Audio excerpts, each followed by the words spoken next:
يا ابن اللعيبه من البانيو. دي جديده بقى، دي جديده، انا ما توقعتهاش. لا حلو، غطاس غطاس.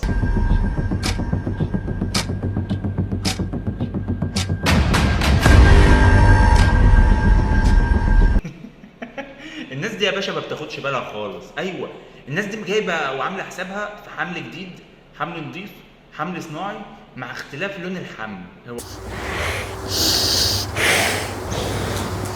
ايه ده؟ مش عارفه. بسم الله الرحمن الرحيم. تقريبا انا كنت في الشهر الاول وبقيت في الشهر التاسع. كوكب العجائب. انا مش هستغرب، انا مش هستغرب. الحاجه الوحيده بس اللي هستغرب عليها الخرطوم ده واصل لفين. لو هيعرف ان هي بالونه. يا علي قوم انت خش جوه، انا هروح انزل المستشفى يا علي. خش ايه اول؟ اوبا، خدت هوا زياده، ما اتحكمتش في بقها. المنفخ يا معلم فوت منها، وصلت للعاشر، هوب فرقعت. هنا بنقول لازم للتاسع يا جماعه ونزلطه على طول. ايه ده؟ استنى هفهمك.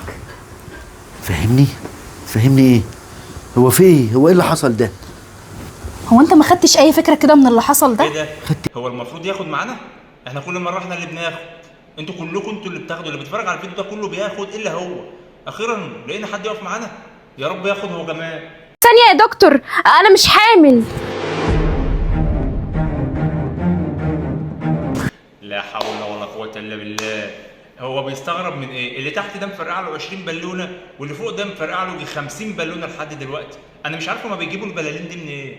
الحمد لله انه اقتنع وما اتكلمش. بقول لك ايه يا دكتور، ان كان على الفلوس فانت خدت فلوس العمليه من غير ما تتعمل اصلا، وان كان على البالونه دي فملهاش اي لازمه. لا حول ولا قوة الا بالله. ليه قتلت البالونه ليه؟ قتلت البالونه ليه؟ زعلتك في ايه؟ هي بقى المفروض تقول له ابن حبيبي، ابنك مجنون يا حاج. ابني مش مجنون يا دكتور، جننتونا والله جننتونا. عارف انا هبيع بلالين الفتره الجايه، كل الشغل على البلالين.